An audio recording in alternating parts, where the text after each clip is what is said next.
The weather for you, meteorologist Josh Nichols, tracking your 7 weather forecast. All that wet weather hopefully done now, Josh.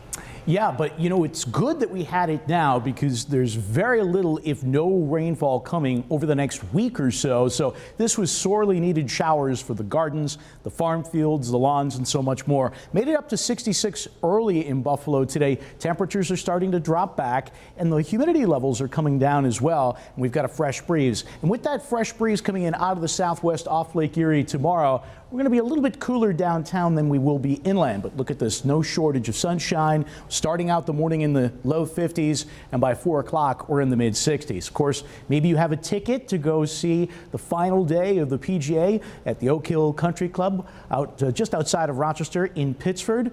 You couldn't ask for better weather, bright sunshine across the board. It's a hole-in-one kind of forecast. Notice it is going to be warmer out towards Pittsford. 71 degrees projected for the afternoon. Again, a little bit warmer than what we are here in Buffalo because that breeze out of the southwest for them is a land breeze. But whether you're in Buffalo or Batavia or Rochester, either way, no matter where you are in western New York and the Finger Lakes, the UV index is at an 8 tomorrow. That is very high. You can burn in 20 minutes time without protection. So slip on a t-shirt, slap on the sunscreen, slap on a hat, wrap on the sunglasses, slip, slop, slap, wrap, and you're in good shape.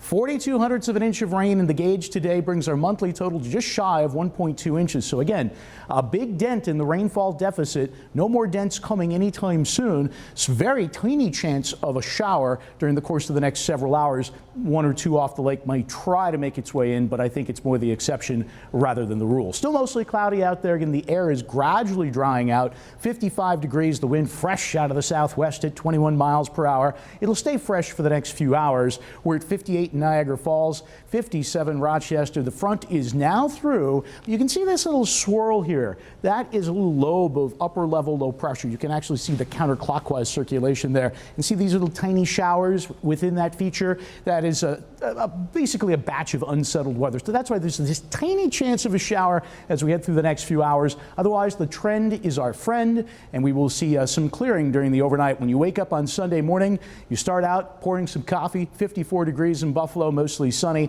Closing in on midday, we're at 60, and we are climbing into the 60s away from the influence of Lake Erie. In fact, 70s are within reach inland. Could see a few high clouds later Sunday night, and then Monday looks like a delight. Clouds will be decreasing tonight, drying out. The overnight low 47, pinpointing 71 for Niagara Falls, 68 for Wilson for tomorrow, 68 in Akron. Again, a little bit cooler downtown with that wind out of the southwest, but we do make it up to 68 in Amherst, 69 in Salamanca. And if you like what you see for tomorrow, you will adore the next several days, as shown here on the Super 7-day forecast. A sunny delight on Monday, closing in on 70. You like it a little warmer, we got you covered for Tuesday. There was a weak cold front that wants to come through midweek, so after touching 70 Wednesday, we do briefly drop into the 60s Thursday. We'll call it a refreshing change before we get back to more sun and 75-degree weather going into next weekend. That's why today's rain was good. Everything is just going to be flourishing like you're going to be able to hear the grass growing. That's how good it's going to be. Love that. This is the 7-day we've been waiting for. This is the hole-in-one. I've never been happier to just look at you and just say thank you, Josh. You know, there's been a really bad winter to lead up to a week like this.